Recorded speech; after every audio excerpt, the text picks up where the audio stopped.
Hello friends, welcome back to my channel. This is Anshumali Singhi and I am present here before you guys with a new video. तो friends, जो मैंने उस दिन orientation का video बनाया था उसमें ये 5-6 पॉइंट्स मेरे से छूट गए थे।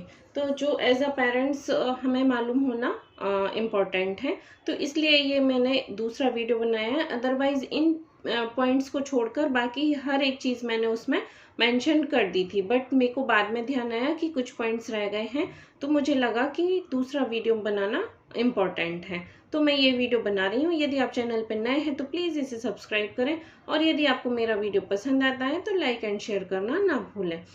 तो फ्रेंड्स, जो रह गए थे रिमेनिंग पॉइंट्स वो ये हैं कि जो PT1 और PT2 है उसमें इस ईयर से सेट पेपर आने स्टार्ट होंगे। अभी सेट पेपर का half yearly and final exam में ही आते थे, but this year set paper will be start in PT1 and PT2। Okay, तो एक ये पॉइंट रह गया था फ्रेंड्स। सेकंड, लंच के ऊपर बेस्ड था कि टीचर बोल रही थी कि यदि बाय चांस आप वर्किंग हैं या किसी दिन ज़्यादा ही लेट हो गए हैं तो जंक फूड रखने से, या कभी किसी पेरेंट्स ने पोहा रखा होगा बाहर का परचेज करके तो वो पेपर वगैरह उसका पूरा गल गया होगा, तो उन्होंने कहा था कि इससे अच्छा ये है कि आप ड्राई फ्रूट्स रख दें या फ्रूट्स कट करके रख दें लंच बॉक्स में। ओके, जिस दिन आप ज़्यादा ही लेट हो गए हैं, लंच नहीं बना पा रहे हैं। ओके, थर्ड पॉइंट एक उन्होंने ये बोला था कि जो बच्चे बस में या वैन में जाते हैं, यदि उन्हें कोई भी इशू होता है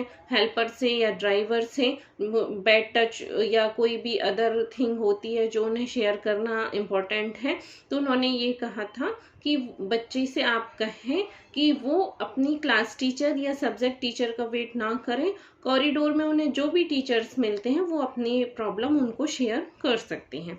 तो एक फ्रेंड्स ये पॉइंट रह गया था। एंड फोर्थ पॉइंट एक ये रहा कि जो पेरेंट्स नोट्स वाला पेज है उसमें जब किसी दिन कोई पेरेंट्स बच्चे को लेने आते हैं स्कूल में तो उसमें मेंशन कर दें और बच्चे से कहें कि वो टीचर्स को ये दिखा दें, सो दैट टीचर को मालूम होगा कि आज बच्चा अपने पेरेंट्स के साथ जा रहा है। क्योंकि अदरवाइज यदि किसी दिन बाई चांस पेरेंट्स आने में लेट हो जाते हैं तो उसका बस भी मिस हो जाता है और टीचर्स को मालूम भी नहीं होता है कि इसके पेरेंट्स आने वाले हैं। ओके, तो ये उन्होंने कहा था कि पेरेंट्स नोट में हम ये मेंशन करें जिस दिन हम बच्चे को लेने जा रहे हैं। एक चीज़ उन्होंने ये बताई थी कि यदि आपका मोबाइल किसी कारण से बंद हो गया है नंबर, या नया नंबर इशू हुआ है, तो आप उसको डायरी के फर्स्ट पेज पर मेंशन ज़रूर करें कि सो दैट वो कभी इमरजेंसी के टाइम पर आपको कॉल करके इन्फॉर्म कर दें।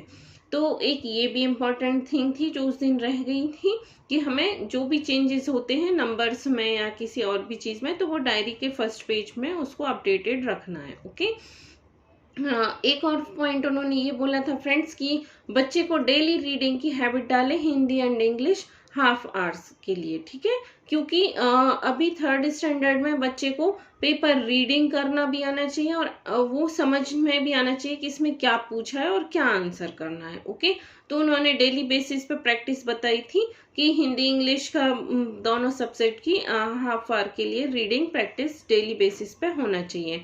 और ये भी बताया था कि बच्चे को हर एक चीज़ समझ में आनी चाहिए कि टीचर क्या बोल रही हैं, और यदि वो एग्ज़ाम में है तो बच्चे को एग्ज़ाम पेपर में क्या पूछा है और उसे क्या बताना है, मतलब वो पेपर को पढ़ना भी आना चाहिए और समझना भी आना चाहिए। ओके फ्रेंड्स, तो यही पॉइंट्स थे जो उस दिन रह गए थे। मैं आपको क्षमा चाहूँगी कि ये पॉइंट्स जो मेन थे वो छूट गए थे, अदरवाइज हर एक चीज़ मैंने उसमें मेंशन की थी। तो आप प्लीज़ से ये वीडियो ज़रूर देख लें और मिलते हैं एक नए वीडियो के साथ। Have a nice day, bye bye.